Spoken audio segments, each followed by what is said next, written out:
This man is overweight, but is it his choice? Today I'm gonna investigate the obesity epidemic and find out if fat people are victims or if they're just lazy. You can expect obese people to be a little bit lazier. And I'm gonna talk to everyone on both sides of this debate. And I'm just gonna warn you, it gets ugly. I think parents should be charged with child abuse if their child is obese. Is obesity a choice?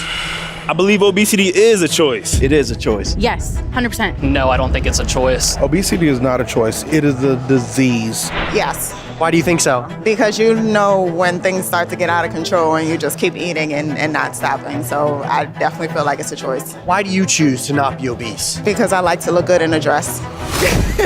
She says it straight. She says it straight. You want me to be honest? I don't think it's always a choice. Sometimes with schedules, sometimes people don't know, like they have certain health conditions. Hormone fluctuations can really hurt, especially for women. No shade, but men.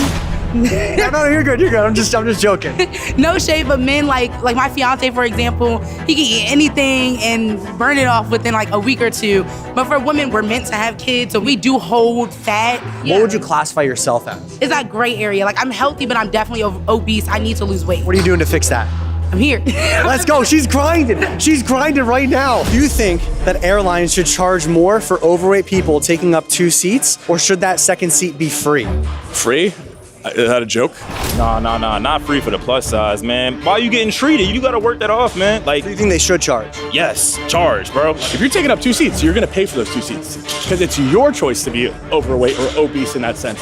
So why should an airline give you a discount or some type of rate just because you're choosing? Absolutely, you should not be able to get a free seat just because you're right. I would love it if they did give a second seat free. So are you on team free? I'm on team free only because right now it benefits me. But at the same time, I do understand that just because it's nice doesn't mean necessarily that it's something that I'm entitled to. I mean, but they don't make it easier on you, and the fact that they make things so expensive and the fact that they keep taking space away. Over the years, they keep making things more and more cramped, which makes things more difficult. Opinions are pretty split down the middle, so I wanted to know what an expert thought. Dr. Mike Israetel, pleasure. Great to see you. Is obesity a choice? No.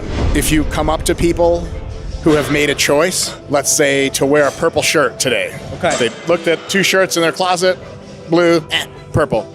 And you come up to them, you go, I got a magic pill that'll turn your shirt blue. They're gonna be like, I'm good, I actually chose purple. That's how you know they made an active choice. How many people can you legitimately come up to on the street and you say, hey, I have a pill that just completely eliminates all of your body fat. You're gonna take it, you're gonna just like zap into a lean person's body. How many of them are gonna be like, nah, I wanna be like this? Sumo wrestlers and almost nobody else. So by that very, very direct reasoning, obesity is not a choice. Everyone was comfortable sharing their controversial opinions when they were alone with me, but I wondered what would happen if they had to confront each other. I got 3 fit influencers together with 3 fat influencers to see if there's a common ground on this controversial topic. Is obesity a choice? I do think that it's a choice. I do not agree with being obese in any way, shape, or form. I don't think it's a good thing in any way, shape, or form. You can't argue physics. Calories in, calories out. That's a scientific fact. But there's other hurdles that I've had to overcome with genetics that make it so much harder than the average person. Just by looking at you, I can see you're lazy and lack discipline in that aspect. You know, I know just from talking to you guys that you are, influencers, you're doing bigger things and, probably have good work ethic when it comes to that, because we all understand what that entails. When that's all the data that you have, there's a judgment made, and, for you guys, that it's a negative one from healthier people physically. Do you think that being obese means that you're lazy? So the average analysis of 100 people, obese versus not obese, is the only difference between them, randomized sample from the United States. By a small margin, you're gonna find more lazy people in the obese section.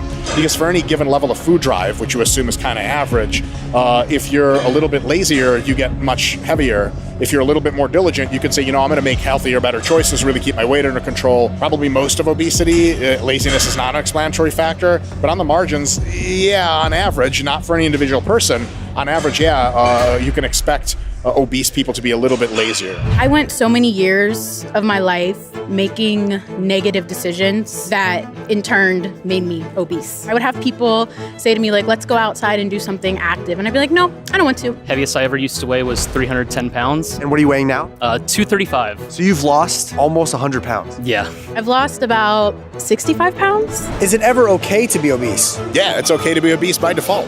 Like, you know what I'm saying? You look good to me, girl. Hey, any obese girls out there, you feel me? I'm married, but my wife and I, the bed is really big. But what was the question again? To me, it's crazy that people don't prioritize their health. If you are so, overweight and unhealthy that you have incarcerated yourself in your own body and you literally can't do anything, like what good is money? What good is status? What good is anything without your health? Believe me, I feel it. I mean, there's some days when I'm getting dressed to go out and like the way that I envision the outfit in my mind and when I put it on, it's two completely different things. As influencers, we're all kind of privileged. I can afford a gym membership, I can afford nutritious food. What about the person who lives in a food desert? They can't afford a gym membership. They're working 60 hours a week trying to support their family. Do you think those people are obese?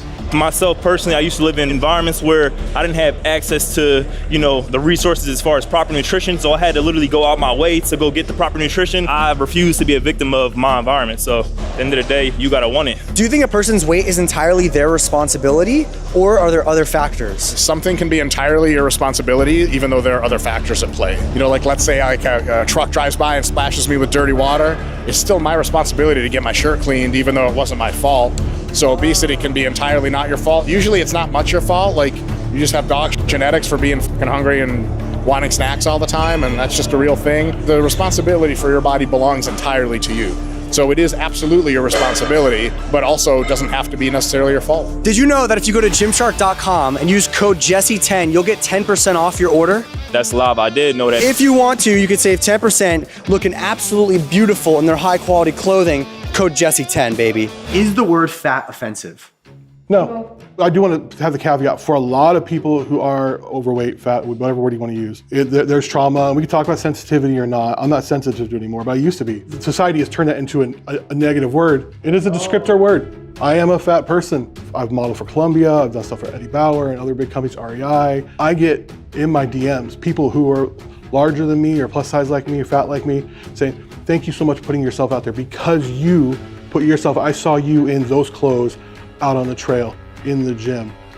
I got the motivation to go do it. I totally disagree with the plus size models and all that stuff because I think that it is advocating for unhealthy lifestyles and choices and it's kind of normalizing it and saying it's okay to be this fat. I look at it purely as it's unhealthy. So I got perspectives from fit people, fat people, and people in the middle of their weight loss journey.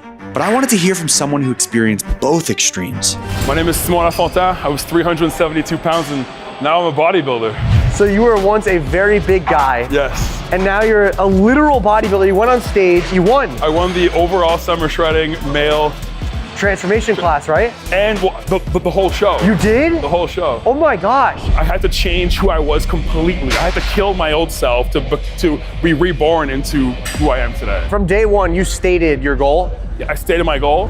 I'm gonna pick a date and I'm gonna pick and attend next year a bodybuilding show. No. No. Yes. You're not. I'm going to. And then I stayed up 99.999% consistent. I cheated once my entire What journey. made you make this change? There was one very specific moment that happened. I turned around in bed and I was out of breath. Wow. I woke up, turned around in bed, I was like, oh, this can't be it. How did you feel about yourself before you made this transformation? When you looked in the mirror? That's a hard one, and I get emotional sometimes just thinking about it. Okay. But I hated myself, and That's okay. I mean, like, I would avoid mirrors, and you don't really realize how bad that is until you get there. I used to make all these like self-deprecating jokes where I'll be dead before I'm 40. I'll be dead before I'm 50. And I didn't care, like I was fine. Like, oh, I don't need to work on my retirement fund, I'll be dead. Like it's all these little things. I don't do that anymore. But back then it was such an intense lack of self-care. How did you feel about yourself when you were 310 pounds? I mean, I hated myself. I actually got diagnosed with high blood pressure. That was the first time I ever had to be on medication. I hated how I looked. I didn't have any self-confidence. I felt miserable all the time. I was super depressed. My feet would hurt, my legs would hurt. I would lay down and have what I thought were growing pains, but they definitely were from being obese. I found that I would easily sweat just like sweating all the time. Like body temperature is higher than usual? Yes, absolutely. And once I started working out and moving my body every day and paying attention to what I was putting in my body, those negative feelings that I had towards myself, they disappeared. And how do you feel about yourself now when you look in the mirror? Oh God, I'm excited to wake up every morning. You know how crazy that is? I'm excited to wake up. I'm excited to meal prep. I'm excited to go to the gym. I have a girlfriend now. It's like my entire life just kind of came together so perfectly. And becoming this new person made me want to be alive. The one part of your transformation, the most controversial part of your transformation, the weight loss drugs. Yes, what would you like to know? I'm an open book. So this is all medically prescribed to you. You're allowed to have all of this. Yes. Okay. All of this is completely legal. I feel like the biggest issue is just there's a lot of misinformation online about what is a peptide, which is just a branch amino acid that's already in your body. Yeah. These are natural things. And this all helps you lose weight as well. Along with the hard work, the cardio, the meal prep. Let me iterate, and this is a very important thing. Okay. That I lost my first 105 pounds in 6 months completely naturally. Wow. It was essentially my choice because I wanted to see how optimized I could become and how far I could push this to try to achieve what I believe now is to be the most insane transformation on the internet. Yeah, honestly it is. His transformation would have been even more insane if he had used Gorilla Mind. My favorite products are Gorilla Mind energy drinks, Gorilla Mode Nitric, Gorilla Mode Creatine Monohydrate, and of course, don't forget to use code Jesse for 10% off your order at gorillamind.com. Would you say that using the weight loss drugs is cheating? See, that's the thing. To cheat, you need to be cheating a set of rules. And who's setting the rules right now? You have these rooms full of incredibly intelligent psychologists, graphic designers, arguing over the size of a font, the location of it, and its color in an ad, spending billions of dollars trying to feed us this food. So who's really cheating here? Is it my little brain that can't fight billions of dollars of ads? Or is it this little tool that makes me feel full for a bit longer? Do we think fat shaming is good or bad? I think it's bad. I think it's bad as well. I think it's good. Is it ever appropriate to shame someone for their weight? It's usually highly ineffective. For some people, it'll have an effect. A very small fraction of the population, that's the thing that gets them going and gets them to change. Shaming people for a whole lot of shit, it's probably pretty fucking lame for adults. I love my little brother, and like I was fat shaming him my whole life, you know, trying to get him to push himself to be healthier, hold himself accountable, make better choices. It's not healthy, and I want him to be around and live a long time. But is that the best way to go about it though? Bingo. Is the question. Bingo. Well, I found that the best route of action to help your friends is to lead by example. You get what I'm saying? If they're your friends and they know that you love them and y'all have like a relationship that is in accordance with love, and they see you leading a healthy life, they're gonna want to follow you. Is there no value in the truth? But it's also in delivery. I agree. So I don't agree with fat shaming at all. I'm a very positive person, so I try to approach people in that way. I would try to reinforce that fat loss in the most positive way I can, but still let them know, hey, cut the shit and get to what you need to do, because at the end of the day, no one's gonna do it for you. Excuses are what the world is made up of nowadays, and I feel like a lot of the reasons why people don't succeed is because they blame outside factors, other people for why they aren't succeeding, and because they're not putting the time in. I mean, I've definitely been fat shamed. I've been obese most of my life. I've definitely gotten a lot of comments, a lot of jokes. I'm not going to fat shame anyone. I think that's bullying. And I'm not saying that I advocate for bullies, and it sounds like all of you have been like physical, or or harassed or bullied about your weight, right? Sure. Oh yeah, Definitely. yes. And I'll never be that guy ever. I was fat shaming him my whole life. I think the softness of our society as a whole has led to more and more people being obese. Everyone gets a participation trophy, that kind of stuff. I regularly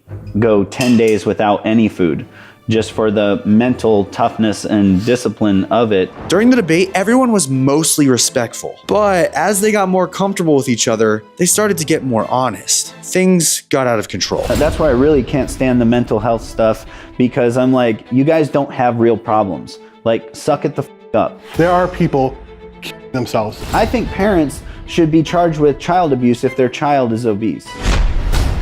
It's a first world problem. I've been to third world countries. I've never met anyone there battling with mental health problems or obesity because they have real problems. You guys are arguing for obese people, and I would say you guys are. I'm not arguing for obese people. Let's make that very clear with that. Okay, well, it's with just your people in general. At the end of the day, you are choosing what you refuse to change. If you want to change, you can make a change. Nobody gonna help you but yourself. All the resources that we have, like it definitely is a choice. We live in the future. You know, we have the whole world in our pockets. When you are eating from a sustainable approach, then it makes it so that you're able to still enjoy those foods that you like without going overboard. And that's something I've learned a lot in the past few years about watching a lot of different YouTube videos. Like I watched some of yours too. Yeah, dude, I didn't realize. Thank you. Subscribe, road to 10 mil, let's go. I had a health bout a few years ago. I have been meaning to get into health fitness a little earlier, but delayed because of work and things of that sort, but I'm getting into it now. Do you mind if I ask what that health bout was? Oh, leukemia. Really? Yes. Are you still dealing with that? It's clear.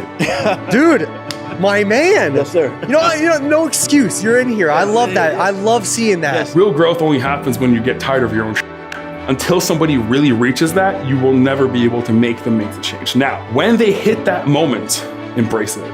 It is such a magical place to be. What I took away from Simon's story and everyone else that I talked to was that you can be whoever you want to be, as long as you focus on your personal growth and always strive to be your best. And as always, stay relentless. Peace.